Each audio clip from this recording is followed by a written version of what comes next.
Welcome to Voices of Care, real stories to inspire, uplift, and unite caregivers, with Maggie Linton and Carl Powell. Enjoy the conversation. Welcome to Voices of Care. I am pleased to be joined by the creator of Voices of Care today, and that is Carl Powell. And Carl, longtime friend, and you've got so much going on, but Voices of Care is really developing into something very special. Thank you for joining us today. Oh, well, I'm so happy to be able to talk to you about Voices of Care because it has grown into such an amazing project that I can hardly believe it myself. And it came from the love and generosity of you and everybody else talking to their friends and talking to their friends about the project. And so many people have come into the project who I had never met before, who now have become fast friends. And so I'm so pleased that we could get these stories together and tell our stories together and become a community of people who are working together.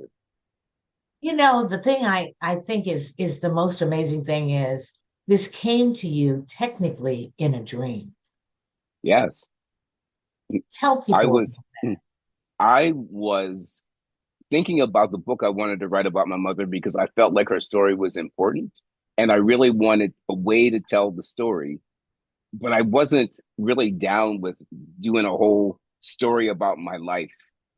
And so I kept thinking, how can I do this? How can I honor my mother, tell the story, and not make the story about me? Because I guess I was not trying to write an autobiography about me.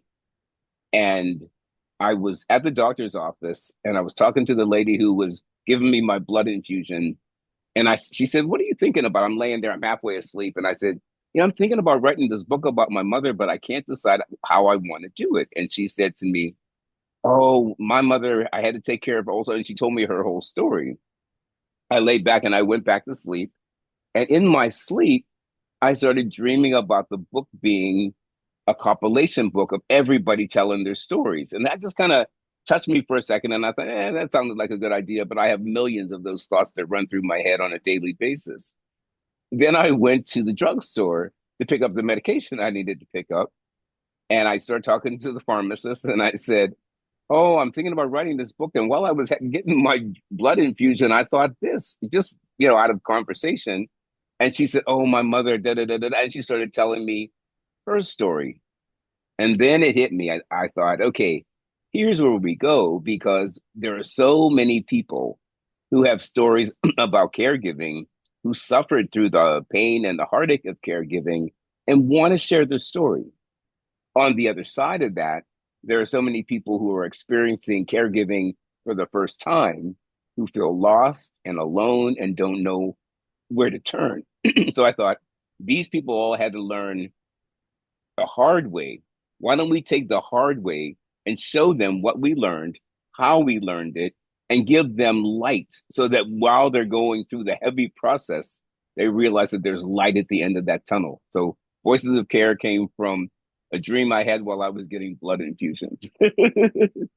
You know, one of the things that I think amazed me when you gave me the original facts and we started talking about this was the fact that 50% of caregivers are gone before the person that they're caring for.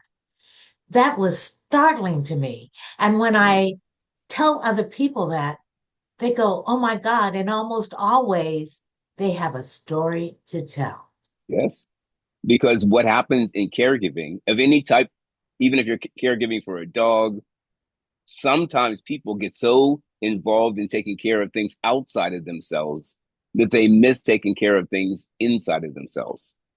And when you step outside of your own body and you're no longer caring for your body and caring for everything out here, what happens in here has to falter because you can't serve from an empty cup. And so I saw a lot of people in conversation who had completely emptied their cup and thought, now I don't understand why this is so difficult for me.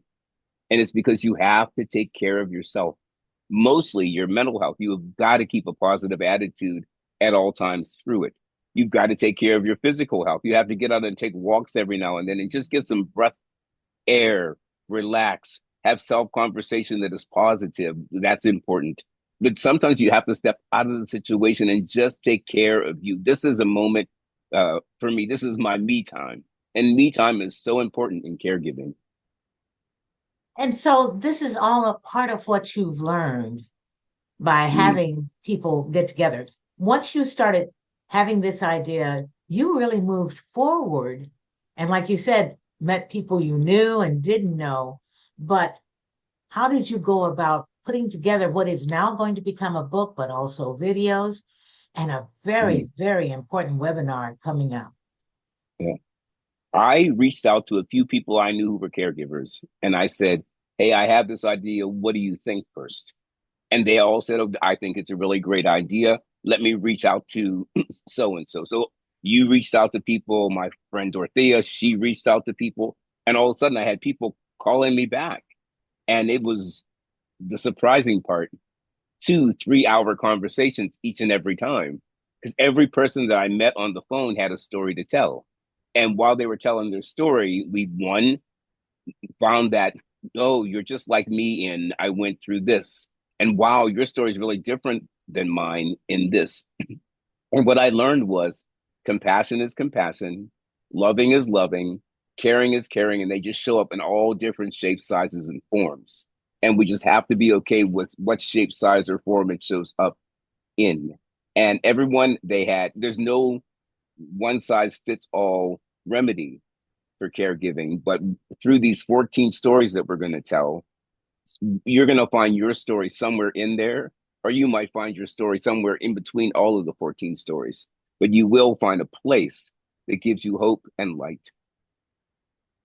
If you talk about the hope and light, Mm. let's talk about you're actually putting it together and helping people navigate because a lot of these folks that are involved in the book are first time writers too, aren't they?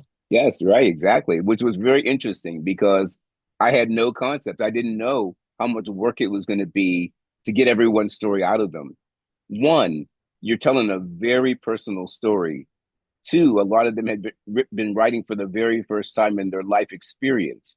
So they had to, one, learn how to write, learn how to emote, and then go in there and tell that story, which is sometimes very painful. So I know for me, when I started writing my mother's chapter, it was hard. I started writing the story and I'd put the pen down and I'd cry a little bit and go back and reminisce and think, okay, well, maybe I shouldn't say this. And maybe if I say this, my uncle or my aunts may not like this. And then I finally had to put the pen down and say, I just have to tell it like it is. And I can't care about who likes or doesn't like my story. I just have to tell it like it is. And that's what I was able then to go back and teach all of the other authors was tell it like it is. Uh, for many of them, we simply did a Zoom call and I let them tell me their story in their own words. And then I just sent that text back to them and said, no, look, you've told me the whole story. Now all you have to do is go back and organize what your thought pattern was. And then I learned something because I never thought that I had the ability to be a writing coach. I never thought about being a writing coach. This is my sixth book and I've been doing it on my own all of this time. And boy, I tell you, the experience of doing it with other people has completely changed my opinion about the way that I go about things for the rest of my life. Because from the rest of my life, whatever I do, I want it to be about building communities of people who support each other. And caregiving is something that's going to be there forever. It's something that I'm compassionate about. And I think that I can help a lot of people along the way. And this book has taught me and given me confidence that I can do that. You know, the other thing, because I've known you for so long, you've always been a teacher. That's what you Mm, were born to do.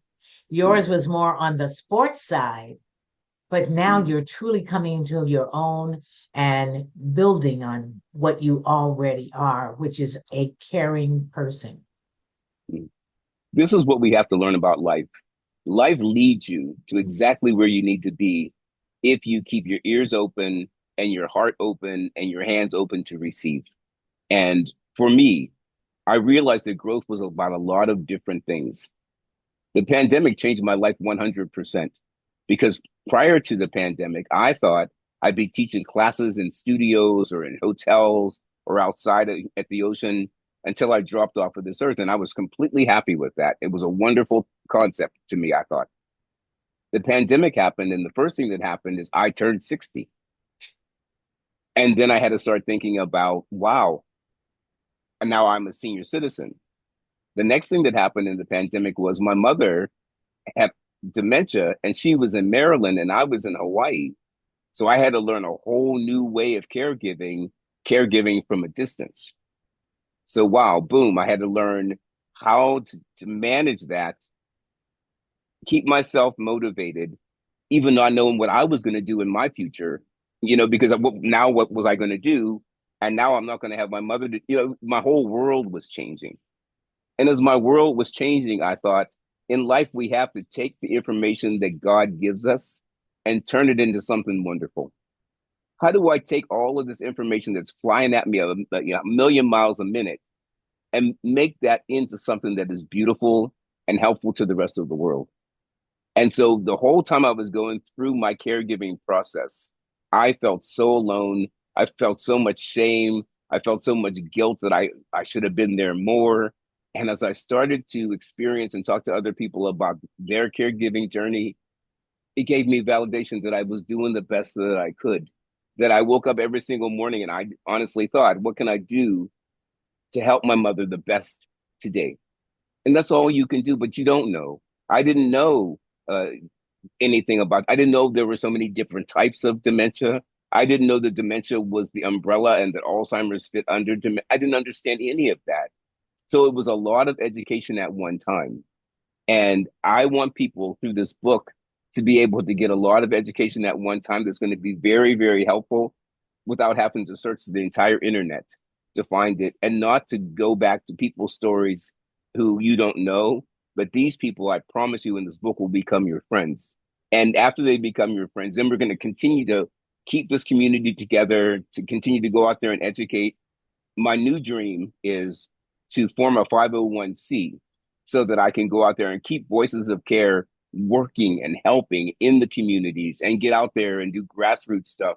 But I know there's a need. And whenever there's a need, for me, there's a want. Right now, I see the need and I want to fill it. And I'm just so pleased that Voices of Care has led me to the road or the shared path that we're sharing together. I feel you. I hear you. Okay, let's talk about something that's immediate that people can join in and learn and become a part of. And So that's your webinar on Saturday, February 21st, 4 o'clock Eastern Time. Talk about that. I am so excited about this workshop. Through meeting people, I met Monica Morton, your friend, and Monica Morton introduced me to Chitra Dorai, who is a brain researcher and an AI scientist. And she is so interesting. I have learned so much through our conversation. We talk every single Thursday and just brainstorm. And I've learned so much about the importance of brain health, how to bring brain health out to the people, out to the public.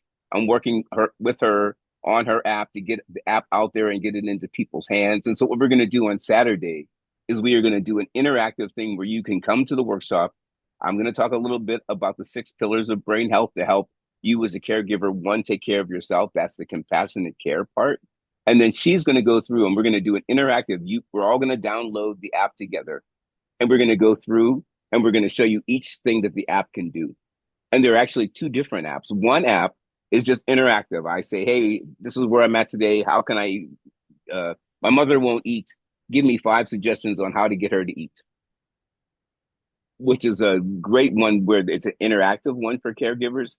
The other one I haven't really used yet. So I'm kind of curious about how the other one works, but I love the one that I'm using right now because it's just a fun little game for me. Every day I get up, it Right. tells you what day it is, asks you a few questions. You can go on and ask it a few questions. And you know what it does? It helps you with your brain health because every single day we need to learn something new. And Every, that's what I every, love about life. If you continue to learn new things, most people fall into early onset dementia by allowing their brain to close down. When they retire, they allow their brain to retire with them. And that's not what we have to do in life. We have to realize that retirement is the new beginning and not the end. And when people get on that page that when you retire, I know when my mother retired, she saw it as an ending, and that ending was very hard for her. And I honestly believe that part of her going into dementia was not having anything to do when she woke up in the morning. She didn't have to know what day it was anymore. She didn't have any plans anymore. She didn't have Mm. plans to socialize because my mother was a very private person, but working forced her out to do her socialization. She stopped learning new things because when she was teaching, in order to teach, you have to learn, period. But when she stopped teaching, she stopped learning. And so I really want to impress upon people through this webinar the importance of one, self care, and then continue growth in learning. Let's all learn some new things together. Let's become a community and learn together. And through that, we'll have information because we're not the only person that hurts during caregiving. There's going to be a million people around you. The lady at the grocery store that works at the counter, when she asks you or when she tells you about her mother, then you have some, hey, have you tried Amika's brain? Because this can really help you. Here's this app that I use. So we're going to be able to help a lot of people with doing the workshop and then getting new warriors in the world to go out there and share. And that the thing that's so cool about the webinar that's coming up, people will be on the cutting edge of Yes. Yeah. new science. We hear Mm, about it all the time, but how many people will really take advantage of being on mm, the cutting edge of mm, making the world a better place, both for mm, themselves as well as the people that they're caring for? mm. And that's what we have to do right now. The world's a little crazy right now. Yeah. So what we have to do is we have to realize that we have to do what is in our capacity to do, change what we can change, fix what we can fix, and we have to do that from our heart because we can't do it from our pockets. We don't have the money to change the world the way that we wish we could. But what we can do is add a little more love into other people's days so that when we get through the storm that we're in right now, because we have to know that every storm ends. Every storm ends. And when you realize that, we ride out the storm together. We ride out the storm together, caring and loving each other and giving to each other and giving compassionate care to each other because that's so necessary to get through any storm. Very true. Very true. Well, and talk a little bit more about the webinar and where people can go to find the links and get ready to be Mhm. amazed. Absolutely. You can send me an email at carl@carlpowell.com and I will be sure to get that link out to you. I have a event page on Facebook. So if you look up Carl Powell on Facebook, then you can find my event. You send me an email and you want to sign up, I will get that, like I said, that email right to you. You can go to my website, bodyandbrainhealth.com, and there's information there. And you can call me 808-664-6670, and I will be here ready to talk to you about the project because this project is the most exciting thing that I've done in my entire career. And I am thrilled to be doing it with you, Maggie, and with Betsy and with Monica and with Chitra. I found an amazing group of caring, loving people who want to become a community and love and share and learn together. You know, when you first told me about this, I thought, Mm, this is amazing. You know, I wound mm, up being um, in a sense, the caregiver for my mom and dad. They didn't live with me, but they moved to mm, Maryland to be closer. mm, Seeing them every day, talking to them and things like that. And thank God their minds were fine, but their bodies were going bad. My dad had a yeah. stroke, had lost a leg. He was in a Mm, care facility. My mm, mom was suffering from lupus and mm, was slowly deteriorating. And you learn, I can remember getting on my knees one day and saying, God, I need help, mm, because it's amazing how quickly people see that you need help. And even some of your closest friends go, well, we're going to have to hear about this a little bit more. And what mm. they don't realize is how much you need them to at least just listen. Yes. Yeah, we all need an ear and a shoulder. And through Voices of Care, we want to offer that ear and that shoulder, someone to listen to your problem, someone to then come back and give you an answer the best way that we know how. Hmm. And we have to, like I've been preaching and preaching and preaching, We have to get out there. We have to learn in order to be able to teach. And the way that we're going to do that is we're going to need to attend seminars like the ones we're going to do and learn how can we help each other through this journey, because it may not be your problem right now, but at some point in your life you're either going to become a caregiver or a caree, and either way you can make that whole journey a lot simpler by understanding the 6 pillars of brain health. Because even if you need someone to take care of you, you can help yourself while helping them take better care of you. For caregivers, learning the 6 pillars of brain health so you can take care of yourself, so you can take care of the person you're taking care of. And then having the community to lean on when you feel exhausted, when you feel like I can't do this anymore, when you feel like you just want to cry, come cry to me. Well, it's and the thing is, they don't just have to cry to you, because again, it's a community and they may find Right. somebody that's right in their hometown. You're in Right. Yes. Hawaii, I'm in Maryland. Lord knows there's a long trip in between, and there's a lot of Mm. real estate in between too, where somebody may be able to find somebody right in their hometown Oh that my they can goodness! But talk to even in the book, when you look at the caregivers and the authors that wrote in the across the book, country. it's across the country. There are people in Pittsburgh, in Laurel, in Los Atlanta, Angeles, in Las Vegas, in Atlanta, uh, Houston. Houston, New York City. Right? There's so many different places where people are coming from, and that gives us Mhm, this great advantage, because then we're all out there talking the same talk, walking the same walk, but in a different place. mhm. Very Mm. true. All right. Let's give the seminar or webinar, whichever you want to call it. And by the way, we should mention it's free, because Oh yeah, it's everybody wants the free. emphasis of it's It's free. free. So free to be you and me and join Mm. us. So give the places where people can go. And if you want to, you can give out your phone number, but remind people you're on Hawaii time. Oh, So it's okay. My phone knows how to silence when I'm sleeping. but you will Yes, return the calls. but I will return the call. You can go to my web page, and that's bodyandbrainhealth.com. You can send me an email at carl@carlpowell.com, or you can go to Facebook, look up my name on Facebook, and go to the events page, and all the information is there. The link is already there. I hope to see you. I'm looking forward to the webinar. And the best part is, if you can't make it at the time allocated, it will be recorded. Okay. That's what's so very important. It's always accessible. That's what Yes. you are. Mm-hmm. Well, once again, many thanks to Carl Powell, and Body and Brain Health. It's what you need always, no matter where you are. And if you've got that, then you have a good life. Thank you, Carl. Thank you, Maggie.